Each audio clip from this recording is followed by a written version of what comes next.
মহান মে দিবস উপলক্ষে আয়োজিত জাতীয়তাবাদী শ্রমিক দল কর্তৃক এই বিশাল জনসমুদ্রের সম্মানিত সভাপতি উপস্থিত, আজকের এই সভার প্রধান অতিথি বিএনপির ভারপ্রাপ্ত চেয়ারম্যান, দীর্ঘ 11 বছর লড়াই করার মধ্য দিয়ে আমরা লক্ষ্য অর্জনের কাছাকাছি, এখন লক্ষ্য অর্জনের কিছু বাকি।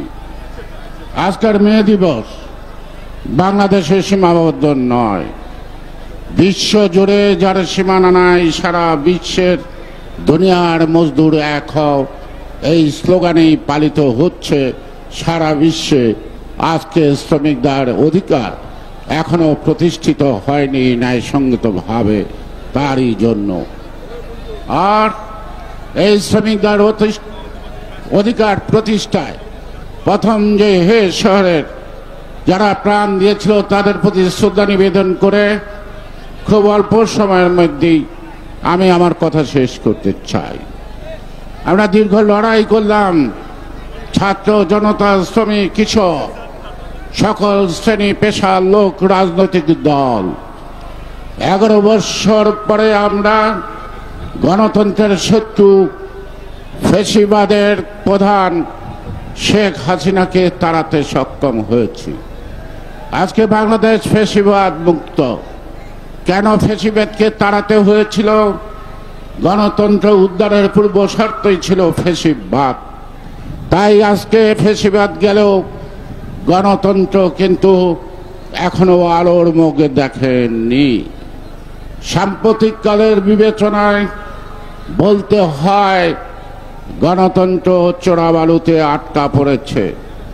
এই চোরাবালুর থেকে গণতন্ত্র উদ্ধার করা, এই কাজটিও সম্পন্ন হবে।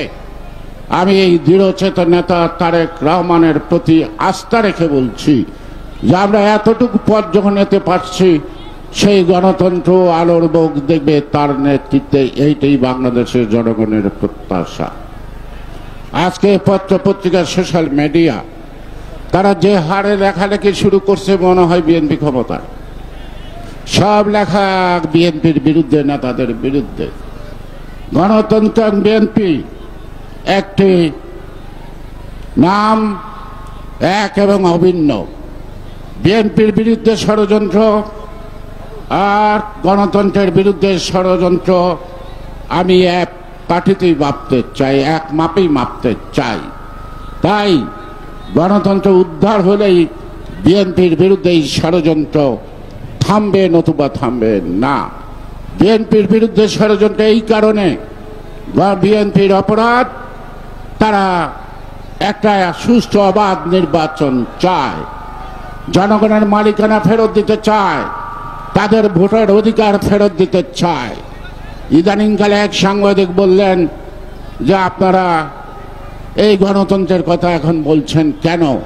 আমি বললাম যে 11 বছর যাবৎ বলছি, নতুন কিছু না।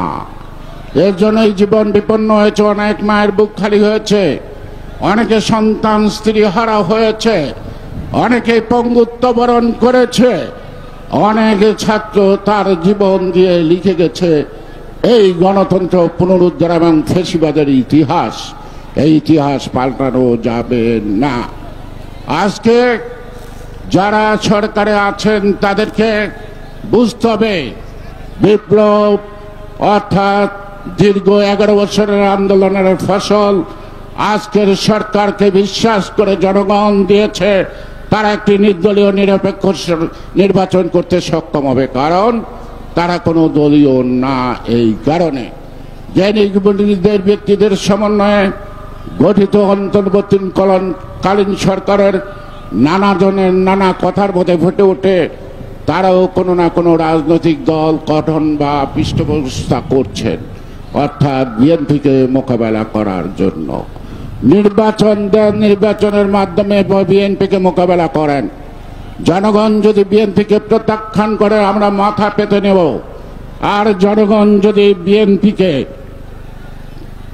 জয়ী করে অথবা রাষ্ট্রীয় দায়িত্ব দেয় তাতে আপনাদের মনে কষ্ট লাগার কোনো কারণ আছে কিনা আশা করি প্রকাশ করবেন। আজকে এই সরকার একটি চুক্তি করছে আরাকানের সাথে, একটা অন্তর্বর্তীকালীন সরকার চুক্তি করছে আরাকানের সাথে 60টা শর্ত। 60টা শর্ত গোপন কেন? হাসিনা ইন্ডিয়ার সাথে অনেক চুক্তি করেছে, সেই চুক্তি অনেক কিছু গোপন।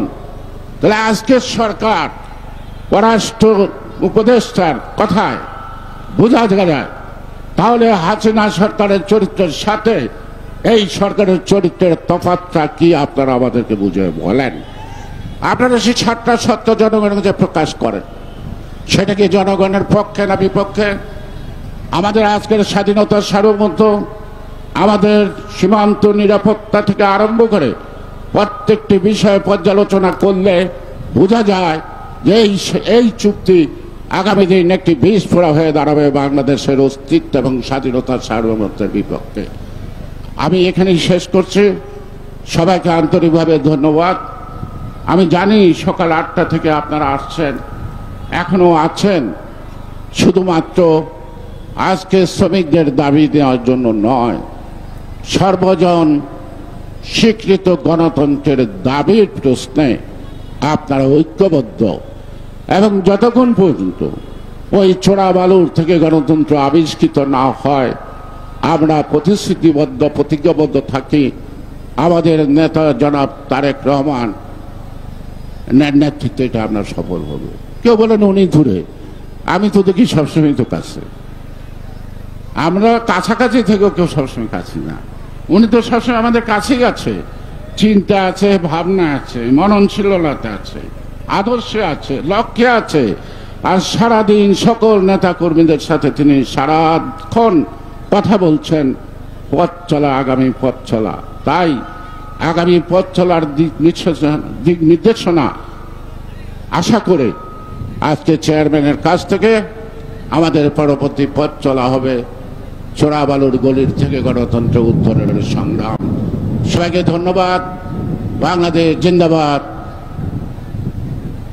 দেশনেত্রী বেগম খালেদা জিয়া জিন্দাবাদ।